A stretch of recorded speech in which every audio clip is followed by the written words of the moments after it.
The key is not the will to win. Everybody has that. It is the will to prepare to win that is important.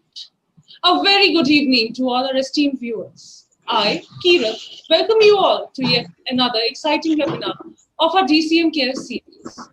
Today, we are very fortunate to have amongst us Mrs. Aman Grewal, who is a former Mrs. India, having won the title of Mrs. India Worldwide in 2014. She is a personality enhancement coach and a professional etiquette and soft skills trainer. She is also a certified NLP practitioner from National Federation of NLP USA. She has been conducting professional etiquette and soft skill training workshops for professional colleges and universities for students as well as staff all over the country. She is also a pageant coach and has worked with several beauty pageants over the last 5 years as their official mentor.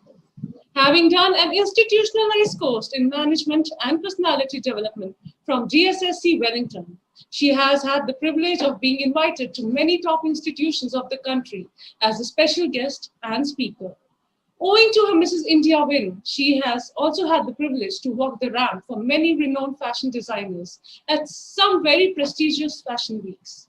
Her expertise and exposure in the field led her to be on the jury panel for many fashion events for the state, university, and college youth fest. She has been a keen sports person, having played volleyball at junior national level. She believes that both mental and physical fitness are equally important to attain success in any field in life. She is a prolific swimmer, a gym enthusiast, and has participated in several marathons too. Her other interests include reading, writing, traveling, and creating unique floral art pieces on wood under her floral art band, Flora on Wood. Her creative instincts also led her to join JD Institute of Fashion Technology, Bangalore, where she graduated in professional makeup artistry as well. Today, she joins us with an aim of guiding us all on how to win with a talk on creating winner for life. Good evening, Mrs. Aman Grewal. How are you? Now you may share with us your thoughts on winning. Good evening, Kirat, and thank you so much for such a wonderful introduction. Good evening, everyone, and welcome to Creating a Winner for Life. Before I begin, I would like to extend my heartfelt thanks and gratitude to Ms. Smriti Balla for giving me this opportunity to be able to talk to all of you, to be able to interact with all the parents, the children, and the staff of DCM Group of Schools. It's an honor. Thank you so much. And now, before I talk any further, let me share my screen. And I'll just share my screen and we begin with the task for the day. All right, so creating a winner for life. Before I actually get into the details and the attributes and the qualities of it, I would like to begin with a short story, which will just take about 2 minutes. The balloon seller.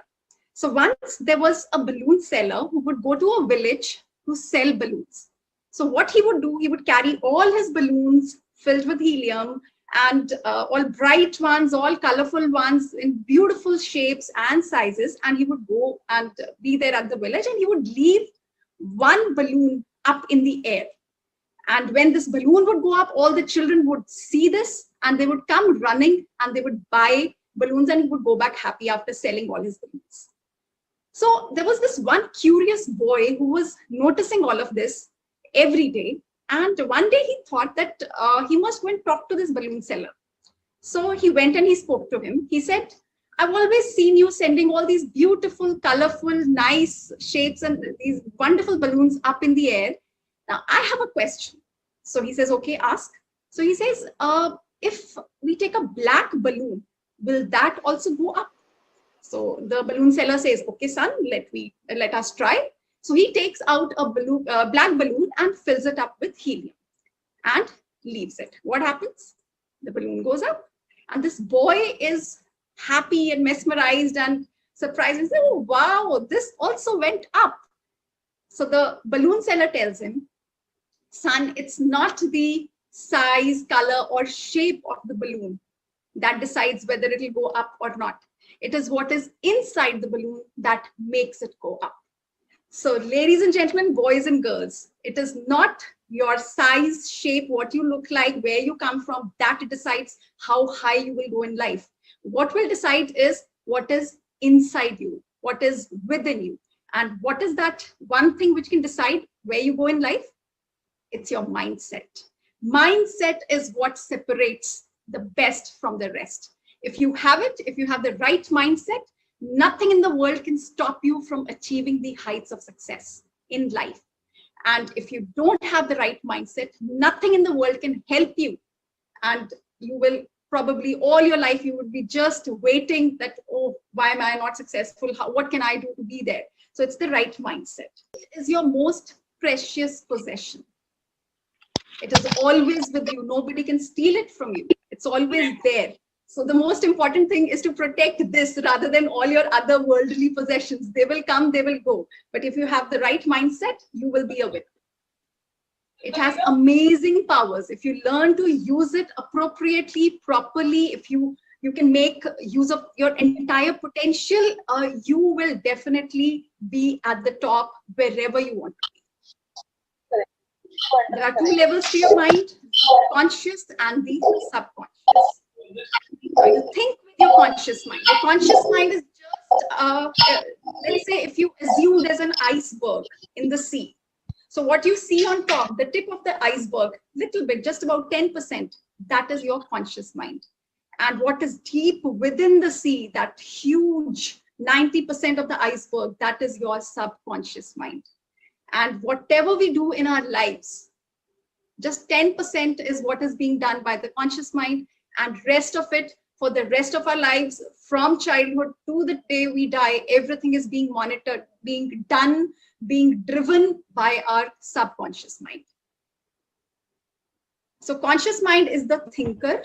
It thinks, it plans, it goes around, it talks, it absorbs, and what is actually inside, whatever you're habitually thinking, it sinks into your subconscious mind. It becomes your belief system, it becomes your values, it becomes your habits. That's how you, in any situation, when suddenly some situation happens, so your conscious mind probably will not react so quickly the way you react with your subconscious mind. And all situations where you are suddenly giving a reaction, that is your reaction from the subconscious. So your subconscious accepts any idea that is impressed upon it and proceeds to put it into effect. So whatever instructions are being given by your conscious mind, your subconscious is accepting them and simply working on them. So if you are giving good instructions, your subconscious will work on those good instructions and will produce good results. If you're giving bad instructions or wrong instructions, your subconscious will again accept that idea and start working on it and will produce bad or wrong results.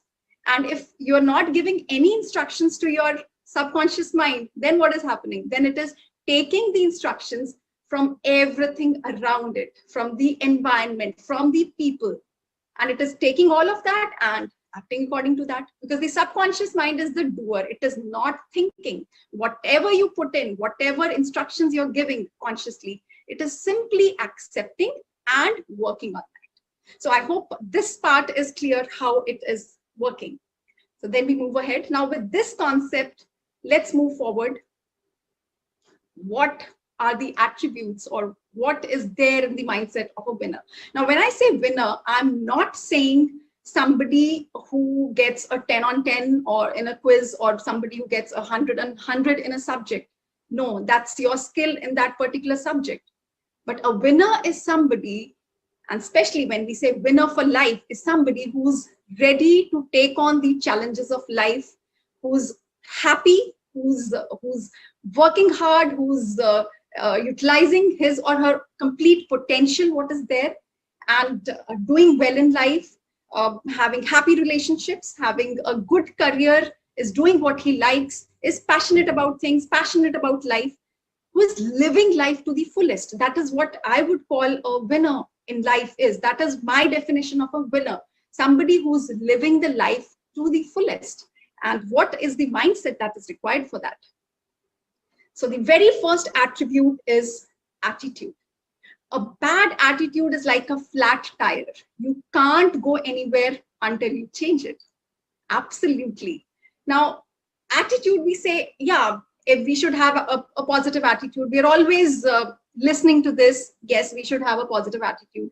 But the real positive attitude is when you actually have a situation which is very difficult, which is negative, and then what is your reaction? Are you having a positive reaction to that, or are you keeping a positive attitude towards it, or are you at that time you say the situation is bad, the situation is negative, so I'm behaving negatively? That's an excuse. So now coming to how this is applied to children. Now children till about 7, 8, 9 years of age, they are not really thinking for themselves. What their conscious mind is doing, it is not thinking, it is only absorbing, watching people around and absorbing. And what is being absorbed is being sent into the subconscious, which is becoming their belief system, their habits, and how they would be leading their entire rest of the life. That programming is happening. So what people around them are doing, what kind of attitude they are carrying, is what is deciding how will they be when they become adults. So do we as parents or as teachers or as elders in the family, do we watch how we react to situations? If there is a difficult situation and our reaction is a negative one, what are we displaying to our children? So children are going to exactly pick up that, and that is going to be their attitude as well. So it's so important to set the right examples, to give the right examples, to feed the right thing into their subconscious mind. Now, I'll give you an example. Now, what happens is, whenever there's a competition, now in schools, we have so many competitions. Otherwise, there's so many competitions everywhere. Now, when a child is participating in a competition, I've seen parents saying, "Jeetna to hai nahi, kya karna participate karke."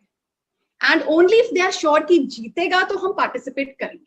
So what attitude are you conveying to the child? That only if you're sure of winning should you go and participate.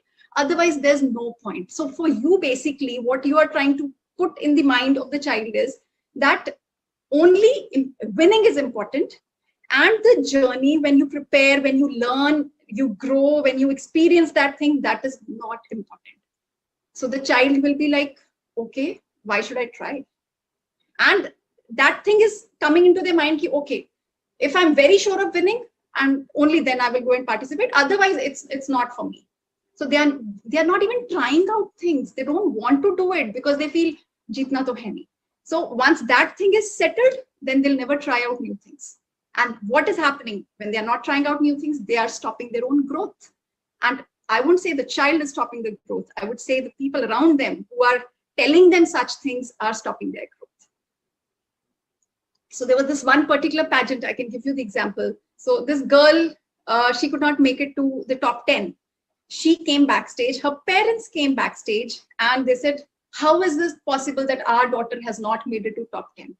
So this girl, and she's literally crying, and the parents are saying, nahi beta, main baat karta hu. Aise kaise? आज के बाद हम किसी pageant में participate नहीं करेंगे. So मत करो. Who's at loss? You are telling your child that if you are not going to win, you should not participate. And winning in life is never guaranteed. You will have situations where you will not win. You will have situations where things will be unfair in life.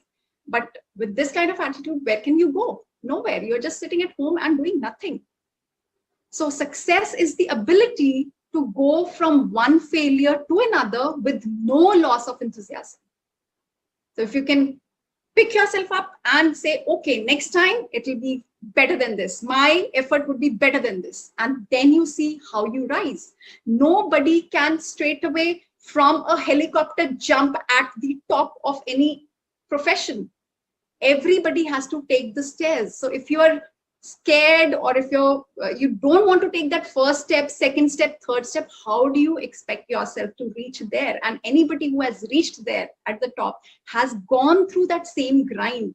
Nobody is an overnight success. But what we look at is only that, and that's how we are conditioning our children. And that's why when they don't get something, they get so demoralized and they start making excuses. So it's very, very important to inculcate that right attitude at the right age. And the best way to do it is display it yourself. And then you'll see the difference, how your children are so happy to be part of everything, learning and doing well in life.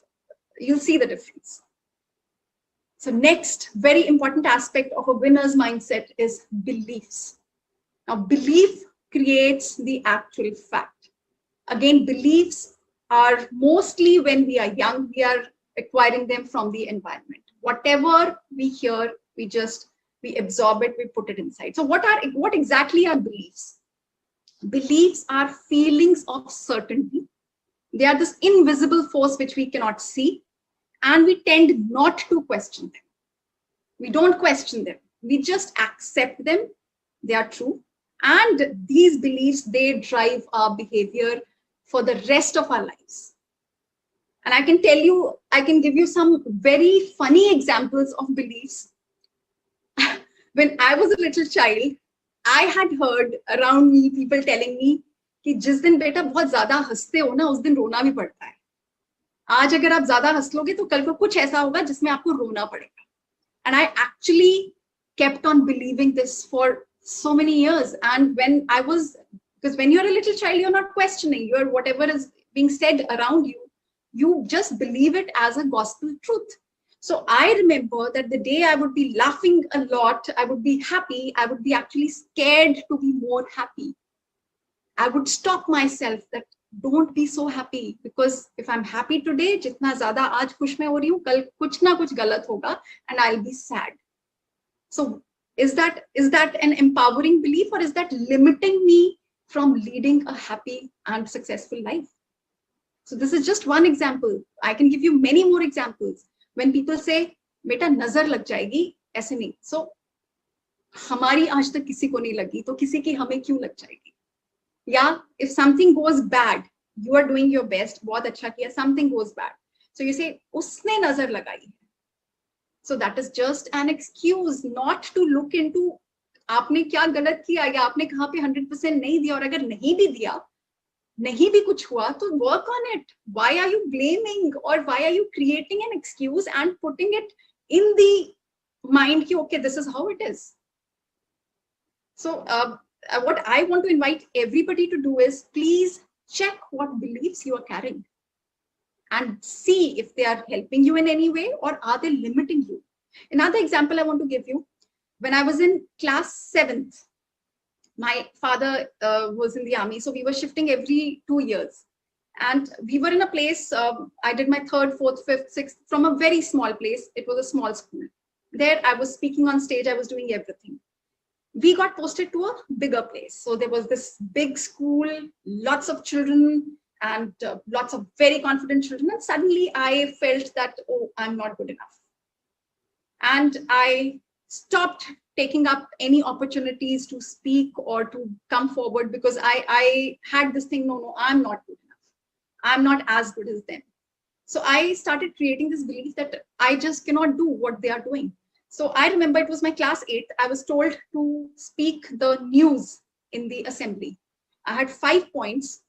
I took the paper, I went there, I had to just read from the paper. I started 1st, 2nd, and by 3rd, my legs were shaking. My voice choked. I could not speak a word, and I came back. And that day, the belief solidified. I am not good enough. I'm not good at speaking. I cannot do it. Come what may, I cannot speak in front of an audience. So this is something which I put inside my mind, and I carried this belief for almost 15 years. And then one fine day, I questioned this belief. I said, who said? I said. But how do I know? How am I so sure? Because once I failed.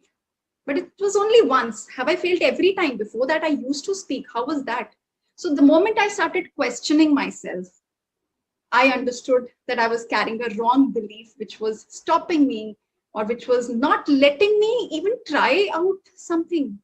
And then I went ahead and I did it. And first I told myself, yes, I can do it. I created that belief. And then when I said, yes, I can do it, I was actually looking for opportunities where I could speak on stage. And once I started taking them up, first time, probably I was too nervous. That's okay. Second time I was better. Third time I got better and better and better. And now, if you ask me, I love to speak in front of an audience. So had I continued believing that I am no good, I cannot speak in front of an audience, probably I would have never ever changed the course of my life. So beliefs can do so much to you. It's amazing what good beliefs can do to you and what disempowering beliefs or limiting beliefs can do to you. So I'll just give you a few examples. And one very important thing, for children, when we tell the same thing to children, if they have something, tumse nahi hoga, you will not be able to do it. तुम तो खराब ही करोगे, मुझे पता था कि तुमने तो खराब ही करना है. So what are you doing? You are giving those beliefs, limiting beliefs to your children. Please put it in your mind कि तुमसे नहीं होगा. And when the child is not able to do it, then again we get angry. मैंने तो पहले बोला था तुमसे नहीं होगा. Had you said बेटा होगा, try it out. जैसा होता है, do it, करो तो सही, अच्छा होगा, next time और अच्छा होगा. Then you see the confidence they develop and how they actually produce results which will surprise you. You'll be like, oh wow, what you were expecting उससे भी ज़्यादा अच्छा करके दिखाया है. So you have to speak to your children as if they are the wisest, kindest, most beautiful and magical humans on earth. So what they believe is what they will become. Whatever belief you're giving them, they start believing. The subconscious mind of those children, it starts believing and it starts acting on that. And you will be amazed by the results they produce. But then you have to try it and see for yourself. Don't believe me. Believe me. So I'll just list out a few disempowering beliefs. For example, I'm not good enough.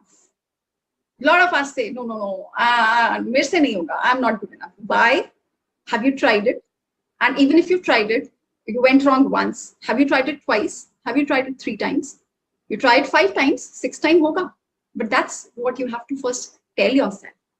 Change is difficult. A lot of people say change is difficult. No. Why to change? Why to try out something new? Change is difficult because you tell yourself change is difficult. So that difficult part is stuck and everything is difficult for you then. I can't do this.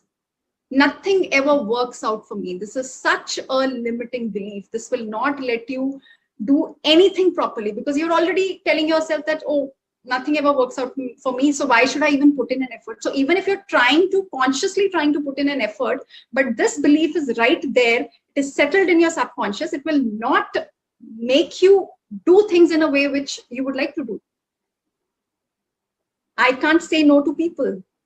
So you end up doing overwork. You're like, I said, yes, I have to go now. And you're not happy about it. But why can't you say no to people? So if I had to change these beliefs, what would I put into my mind? I am good enough. If you tell this to yourself every day, you'll start feeling it. Change is exciting.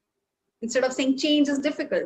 So when you say change is exciting, you see the difference it makes. You'll be looking forward to trying out something new. I can do this easily. You tell yourself, I can do this easily, and it becomes so easy for you, so simple for you. But you have to first tell yourself and believe it. I can do it easily, and then see the difference. Everything works out for me very well. And then you will find the change in your own approach towards it and in the result that comes out of it. And it's okay to say no to people and they won't mind it. If you tell this to yourself, you'll make your life so very easy. So I really, this is one part which I want everybody to look into. What beliefs are you carrying? Please make a list of those. Are these beliefs which you're carrying, are they helping you or are they limiting you in some way? If they are helping you, very well, carry them forward. If you feel that your life is being limited by these beliefs, then you need to question them. And once you question them, you will realize where the change is required. So whatever is required to change, create that new belief and please accept that and start working on that. And your life surely, I can assure you, will change. The quality of life will be so different. So coming to the next one, self-confidence.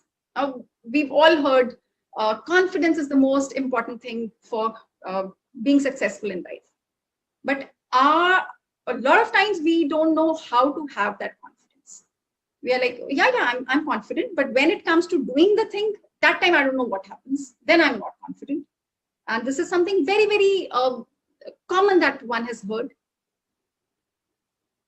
Confidence isn't walking into a room thinking you're better than everyone. It's walking in and not having to compare yourself to anyone at all. That is real confidence. And how that will come. Now for children, what is happening? Everywhere, every time, many parents are comparing their children to others. तुमने तो इतना अच्छा नहीं किया, उसने तो ज़्यादा अच्छा किया. So the moment you compare, the moment that comparison comes in, the confidence of your child will drop down. It will go down. And not just with other children, amongst siblings. तुम्हारी बहन तो ऐसा नहीं करती है. Why are you doing it? Or she doesn't do like this. She's much better than you. And even this happens in schools also, classrooms also, at times when there are two siblings, one is in class 8, one is in class 10. So if the class 8 one is not doing well, so it's a general tendency to compare the children to their siblings. Your sister's in class 10, she studies very well. Why are you not doing it? So the moment the comparison comes in, even if it's a very minor thing you're comparing a child for, the self-confidence will definitely drop down. So if you ask me, like there is this quote also by Albert Einstein, if you compare or if you judge the ability of a fish in terms of whether it is able to climb a tree or not, it will spend its entire life thinking that it's stupid. Everybody is unique. Everybody has certain positives, certain very strong qualities, and everybody has their own positives and what they're good at. So what generally we do, whatever we are not good at, we compare our worst quality to somebody's best quality. And then we say, oh, she speaks so well, I cannot. Maybe you write much better than what she does. So why do we always have to compare our worst or the weakest quality to somebody's strongest quality? Because obviously if, and it would be happening the other way around also, that person also would be looking at you at your strongest quality and feeling that, no, I'm not good enough. So first thing, never ever compare. That is you're killing the self-confidence. So just whoever is good at whatever, just bring that forward, and you can always work on your weaknesses, but you should always be proud of your strengths and be happy for your strengths and put your strengths forward, and you'll never ever feel that you're not confident. And one more thing for confidence, again, I'll give you the example of a pageant. Now, in a beauty pageant, what happens? You have to be good on stage, you have to speak. So people are like, oh, I'm very confident, I'm this, I'm that, fine. Confidence, the actual confidence, which will not move or which will not run away, will come from preparation. If you have prepared well, you will do well. It's a rule. And that confidence which comes from preparation is coming from within. It will never shake. So when children, they say, I have an exam tomorrow, I'm not prepared, but I'm confident I'll do well. That's one thing. And you, I'm prepared, I've done it nicely, and I'll write a good exam. That's a totally different confidence. So preparation definitely is always the base of confidence. So create that and don't miss out on preparing. So next is discipline. Again, another very important thing, very important attribute for doing well in life or being a winner in life. Now, discipline is not just being on time. At 8 o'clock, I have to be there. If I'm there at 8 o'clock, I'm disciplined. No, That is not the definition of discipline. What is discipline? Discipline is doing what needs to be done, even if you don't want to do it. When I say, "Aaj mera mood nahi hai, mujhe karna nahi," okay, let me sleep, but my work is pending. So that is what is not discipline. Not that I have to reach somewhere and I'm on time, I'm disciplined. No. And again, children would be learning this particular attribute by watching everybody around. So for example, in terms of fitness, let's say fitness. Now, if the parents are very conscious about, going out for a run or exercising or eating right, now that is again a discipline. And children, they are watching you. They'll definitely be putting it into their subconscious that, okay, this is how I have to maintain discipline. And fitness and so many other things, nothing is possible if you don't have discipline. So do the things which you want your children to do. Do the things the way you do things, they'll be doing the things. So put it in their subconscious mind that yes, in life, discipline, if you have it, you will do well. So surely they will imbibe that, they will do well, and they will actually shine in whichever field they go. And keeping a good time management also needs discipline. So it's all about doing a thing when you don't feel like doing it because it needs to be done. And that is discipline. And if you can bring in that quality, nothing in your life can stop you from getting successful. And another important thing, managing emotions. Now, emotions play a huge part in how we lead our lives. Success or being a winner at anything, doing good in life, it all depends a lot on how you manage your emotions, how you handle your emotions. And emotions are all coming out from your subconscious. So again, how parents, how elders manage their emotions, the same thing is being imbibed, is being learned by the children. So it's so important to show them how to stay balanced, how to manage your emotions, and how not to get overpowered by your emotions. Don't let your emotions distract you from doing what needs to be done. Control your emotions, or your emotions will control you. Now, for example, let's say today I have to go for a party. The party gets cancelled. Or I have to go for a picnic, let's say picnic. Yeah. So the picnic gets cancelled and I'm like, oh, I'm so sad. I'm not happy the picnic got cancelled. Yeah, the plan got cancelled, fine. But now I'm sad and I will not do anything else. I will only be in my bed feeling sorry for myself and feeling bad that the picnic got cancelled. Now that means my emotion has now taken control of me. And then I will start blaming all the people who got it cancelled. Uski wajah se cancel hui, usne ye kiya, usne wo kiya, and then that spiral goes on. And what if, okay, cancel hua, not a problem. How else can I use this day? Now I have this day to myself. What else can I do to make it an exciting day? So that means you've immediately, from this emotion, you have shifted to the other, and you're excited that you've got a free day and you're going to utilize it. And not even, I mean, you're not even getting angry at people who spoiled the plan. So one step into a negative emotion will take you further down the line. Then another negative emotion will join in, then another negative emotion. So it becomes like a spiral. And then you find yourself so miserable, so unhappy, and your day is ruined. You can't do anything else. But then emotions are there. There is sadness, there is fear, there is grief, there is frustration, there is anger. Now, emotions also play a good role. Why do we have these negative emotions? These negative emotions also play a role, and an important role, for our survival. Now, if we are in a place where, let's say we are in a jungle and we see a tiger. Now, if we don't feel fear, the tiger will definitely come and eat us up. So we have to feel that fear also. Or another example, if I can give you, of anger. If we see somebody hitting a child for no reason, definitely we need to feel that anger. And if that time, if we are not feeling that anger, then something is wrong with us. So the negative emotions also play a very, very important role.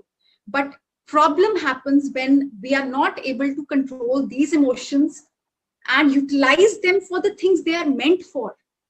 We are utilizing them for all other things. This person, I said hello to her, she didn't say hello nicely to me, so I'm like angry. It was a disrespect for me. So no, there might be she didn't hear it properly, might be she was in a bad state of mind. It could be anything. But what happens is we generally tend to use those emotions where they are not required, and where they're required, they're definitely required. So that's why they are there. That's why they need to be there. So correctly managing them is the key. And first and foremost, before you can correctly manage them, you need to be aware where you're using them unnecessarily and where and how you need to handle them better. So people say, I follow my heart. And then this one doesn't, ye to sirf dimag se sochte hain. So what we require is follow your heart, but don't leave your mind behind. Judge every situation from every point of view and then react. And if you ask me, when you're dealing with other people, use more of your heart. When you're dealing with yourself, use more of your mind. But we do the other way around. When it's my things, my problem, it's all heart. When it's somebody else's problem, then it's my mind. No, do it. How can you be sitting? You can't be sad. Come on, get up, do it. So that's how normally our reactions become. So it's so important to balance it, be aware, and use the right emotion in the right quantity at the right time, because that is what they are meant for. Okay. So after this, there's another very interesting attribute, which I am going to explain now. Now, let's say I have these two dots, point A and point B. Now, if I have to go from point A to point B, what will I do? I will make a path. I will go there. Fine. Now, what happens? Let's say one day, every day I'm using this path. I'm going from A to B and I'm taking this path. Now, one day there is a blockage there. Something happens and I cannot take this route. So what will I do? Either I will be sitting at home. I won't go because the road is blocked. The path is blocked. I can't go. Or I will think of another route. I will take another route. So I will create another route and reach my destination. Now what happens? Now next day, if this route is also closed, what will I do? I will take either another route, I will find another route, or I will sit at home and do nothing because the second route is also closed. So I can't go. There is nothing I can do about it. So easy. Now third day, I take the third route. Okay, I'm there. Now so on and so forth. So let's say every day I start taking a different route from point A to point B. Now I want to ask you is this approach good, where I'm only taking one route every day? I start at this time, I reach there at this time. Or is this approach better, where I'm every day, or if I get stuck, I'm taking a new route and I'm reaching where I want to reach? Now here, what is happening? If this route is closed, I'm sitting at home. And here, what is happening? I'm creating new routes and I'm reaching and I'm there and I'm doing what I need to do. So basically, this is what is called flexibility. And this one attribute is so important in life. If you want to do well in life, this one attribute, if you have, you'll never ever feel stuck in a situation. So when a person has this kind of map inside the mind, a neural pathway, only one way of thinking, doing, or being, you are stuck. I have only this one way of thinking. I will not try out anything else because I believe this is the only way, this is the right way, and I will only do this. I'm not even trying out. So then you're stuck. Or this is the only way of doing a thing, you're stuck.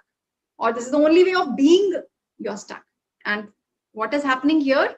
If a person has this kind of mind, many ways of thinking, doing, and being. So you have freedom, you have flexibility, you have choice. And this is exactly what we need to be a winner in life.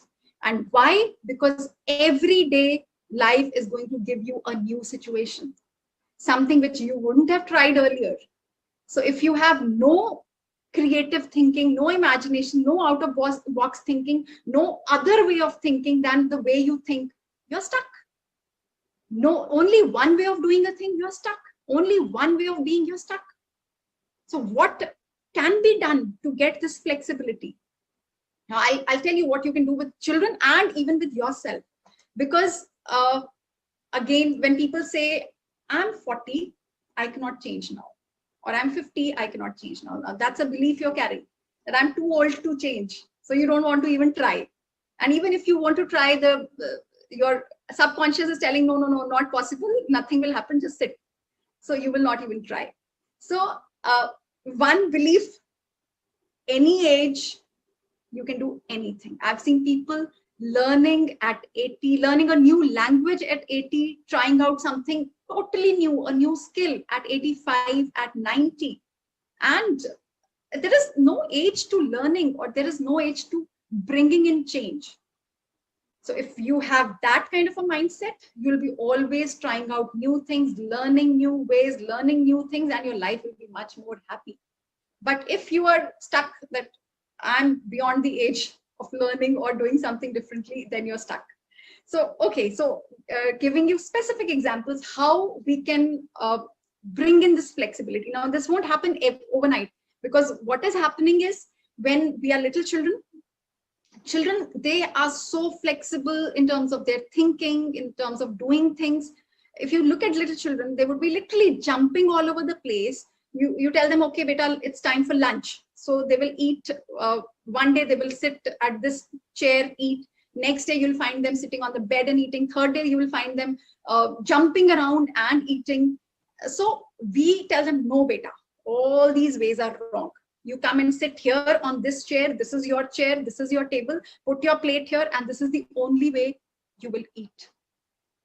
Then the child wants to do something else. So no, this is not the way. You do it only this way, and only the way I'm telling you, because this is the right way of doing a thing.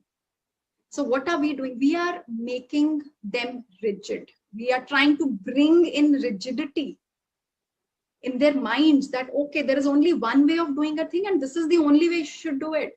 And when children start, they kill their creativity, they forget everything else, they leave their flexibility, and they just start doing things in one particular way, only how they've been told. So their entire freedom, flexibility, choice is getting finished. And then once they grow up as adults and a situation happens where things don't go the way they want them to go, then they are stuck. Then they don't know what to do, because they have been taught that you have to think in only one way. There is no other way. The answer has to be written in only this way. This is the only language you have to use. If you try to write your own answer, if you try to be creative, I will cut your marks. That happens. So the child will stop trying anything and everything. And then we expect them to become scientists, inventors, bring out new things which have never been there. Now, if everybody was following this, then the world wouldn't have changed. We want people who can think out of box. We want adults who can handle any situation in life. If one thing happens, they are able to find another way of doing it. If that also is a problem, they should be able to find another. They should never, ever feel stuck in a situation. But are we training them for that? No. We are trying to, if somebody wants to do something different, we immediately tell them, because of whatever beliefs we are also carrying, that this is not the way. Nobody does it this way. If nobody does it this way, why should your child not do it any other way? Let them be, and you'll be surprised what beautiful ways they come out with. So activities to bring in more flexibility, which we all can practice. When you wake up in the morning, you brush your teeth with your right hand. So try to do it with your left one day. If you're sleeping on the right side of your bed, try sleeping on the left side. Do something different every day. Count 5 activities. If today you're sitting at this chair and eating, next day please shift to the other one. So when you're doing you're actually bringing in more neural pathways. You're training your mind to be a little more flexible, open to flexibility. And then your thinking, your doing, your being, your everything will become flexible. And that is what is required. That is the need of the hour. Now, when Corona happened, everything was turned upside down. There were some people who adjusted very well to this new situation. They were able to manage. And there were people who were so uneasy with this new norm, this new normal. They were feeling stuck because situation changed, life changed. Life will keep changing. We don't know what will happen tomorrow. So if we want winners for life, we need people who can actually handle it and handle it so beautifully that they'll come out with something so nice that, you know, the entire world is like, wow. And each one of us can do that. But we need to be flexible. We need to have that, you know, in our mind, different ways of thinking, being, and doing. So having said that, take different routes to office every day. Try to be flexible. So these are the various things which you can do at home and with children. Whenever they're doing something differently, please allow them. Please appreciate them. And in fact, tell them, okay, what else can you do with it? If somebody's making something, drawing something, so you say, okay, this is one way of doing it. How else can you portray this? Or how else can you describe the situation? So they'll be more creative in writing, in art. So their creativity, their imagination will get fueled.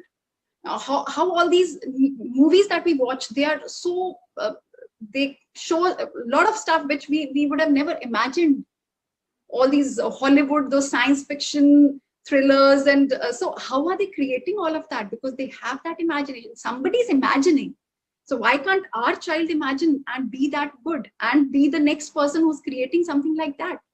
Now, Harry Potter, how were those characters visualized and the stories came up? Because somebody thought differently. That's why there are so many different things coming up, and we enjoy that, we love that. But when our child wants to do something different, more creative, is trying to be more creative, we generally say, no, beta, this is not the way, do it this way. This is the only way. Everybody has been doing it this way. So please, when next time a situation like this happens, check and encourage them to be more flexible and do things in as many ways as they can. And every day, try to do 5 things differently. And you will find that you're suddenly becoming so much more flexible in every way. So any new situation would be like, okay, I can do this. I can do it this way. I can do it that way. And so this is what I call one very important attribute of being a winner in life, flexibility. So stay committed to your decisions, but stay flexible in your approach. We know where we want to go, but the route should be flexible. Don't get stuck in only one way of doing it. And lastly, focus.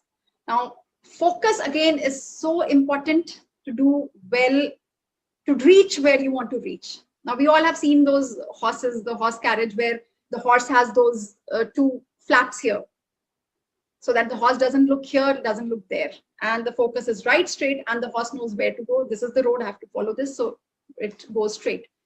Now, here in today's times, what is happening? Our focus is, we are getting distracted by so many things around us, so many events, so many happenings, and we are interested in everything. We are interested in knowing what my neighbor is doing, what my friend is doing. So I'm interested in everything. I need to know. And what is that doing? It is occupying my mind in things which are not necessary for me.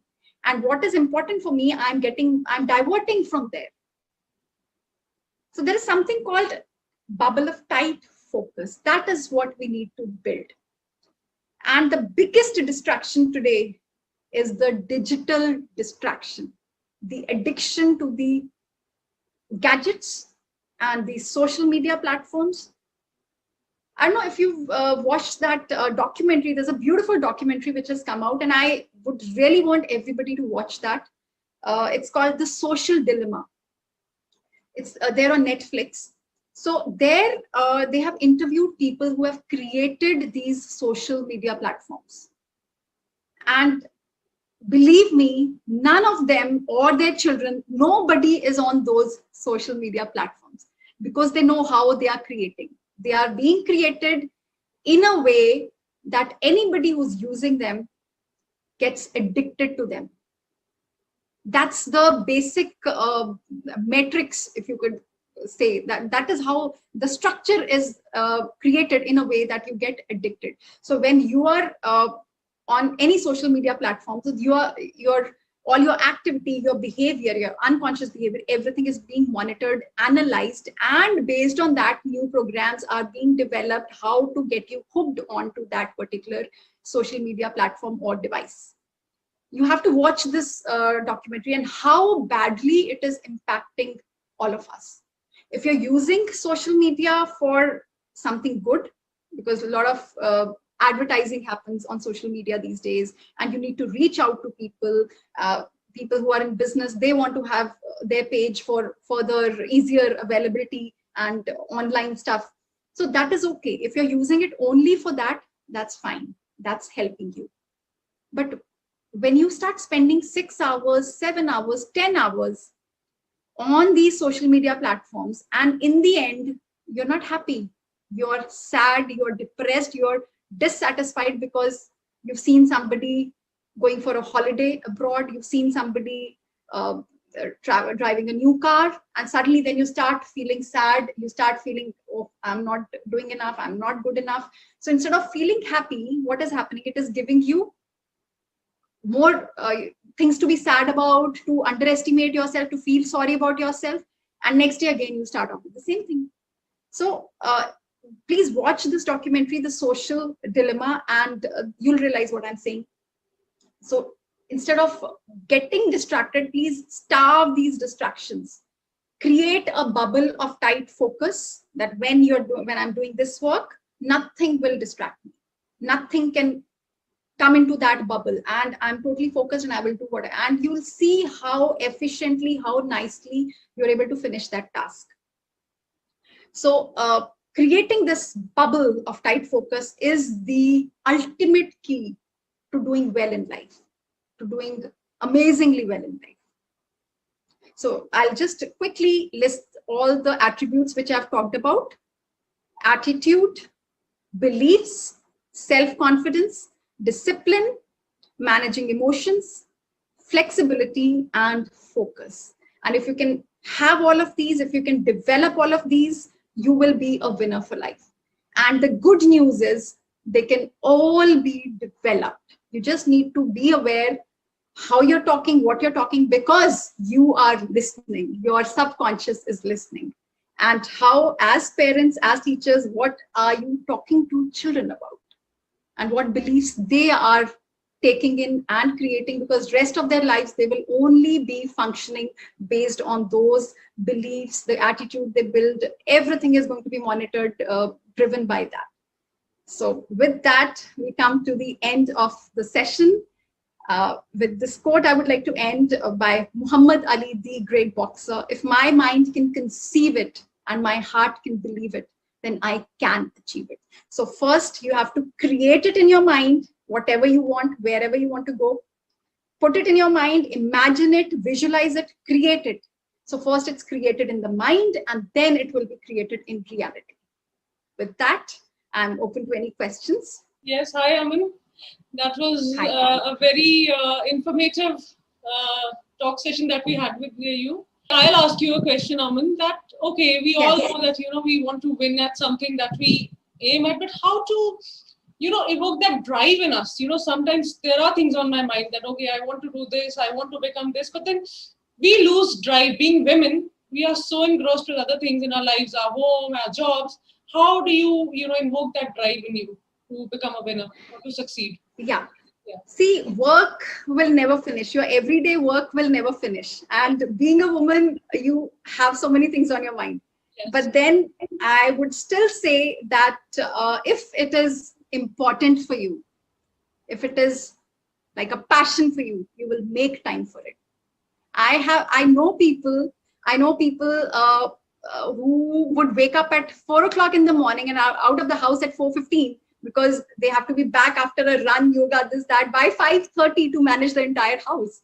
So just if you have it, that feeling that, yes, I want to do it, I have to do it. Yeah. And if you create that belief, yes, I will do it, Yeah. automatically the drive will come, the time will come, everything will fall into place.